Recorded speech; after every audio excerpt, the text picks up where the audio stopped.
et bienvenue dans Café Presse. À la une de l'actualité, le confinement, nouvelle formule, le cas Bachelot et le retour de la force au Paris Saint-Germain.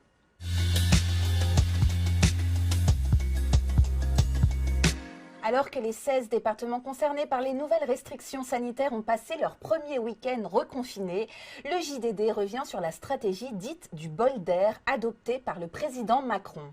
Pour simplifier, disons que les Français peuvent désormais passer autant de temps qu'ils le souhaitent en extérieur, dans un rayon de 10 km autour de chez eux, s'ils s'engagent à respecter les gestes barrières. Rien à voir donc avec les deux précédents confinements. Résultat, dans les rues ou sur les marchés ce week-end, ces nouvelles mesures sont passées inaperçues. Comme si de rien n'était, titre ce quotidien normand qui est allé à la rencontre des habitants, toujours aussi nombreux sur les marchés de Rouen ou autour des halles du Havre. Arnaud Fontanet, épidémiologiste et membre du conseil scientifique, tire la sonnette d'alarme dans le JDD. En Île-de-France, dans les Hauts-de-France et en PACA, on n'a pas le droit à l'erreur. On frôle déjà les 100% de saturation en réanimation. Du côté de l'opposition, les critiques fusent. Renaud Muselier, président de la région Sud, déplore la lenteur du ministère de la Santé qui, je cite, a été en retard sur toutes les balles, n'a jamais voulu reconnaître ses erreurs et s'enferme dans sa doctrine. De son côté, Christian Jacob, pour qui Emmanuel Macron est un chef de guerre défaillant, pointe les promesses non tenues du gouvernement. Au mois de décembre, le gouvernement nous annonçait 15 millions de personnes vaccinées d'ici au printemps. Nous y sommes aujourd'hui. Seuls 2,3 millions de Français ont été vaccinés. En janvier, Olivier Véran nous promettait 70 millions de vaccinés cet été. Nous en serons très loin. Parmi les doutes et les interrogations que suscite cette nouvelle stratégie de freinage de l'épidémie, celle concernant l'école est largement partagée.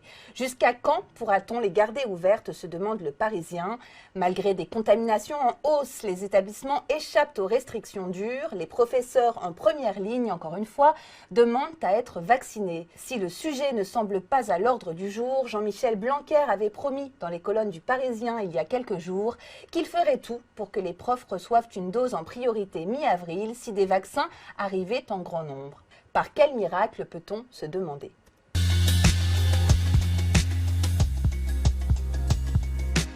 Si les lieux de culture, eux, resteront fermés et privés de public jusqu'à nouvel ordre, les luttes, elles, ont bien décidé d'entrer en scène de force s'il le faut. Libération consacre sa une à l'occupation des théâtres qui se généralise en France. Les théâtres vaquent à leurs occupations, ironise le quotidien de gauche. Une soixantaine de salles sont désormais occupées par des étudiants et précaires protestant contre la politique culturelle et sociale du gouvernement.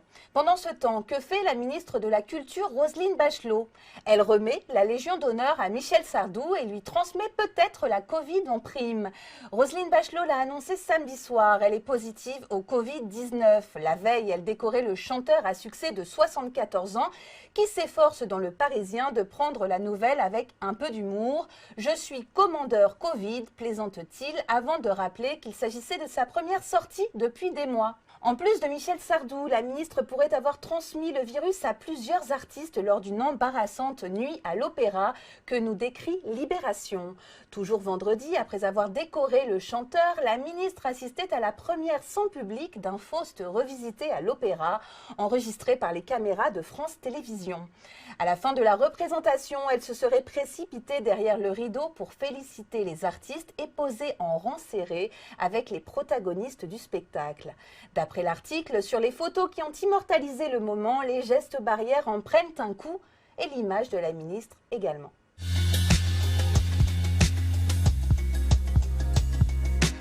On se quitte en chanson avec La vie en rose, tout de rose vêtu. Les joueurs du Paris Saint-Germain ont repris dimanche les commandes du championnat en s'imposant face à l'Olympique lyonnais 4-2.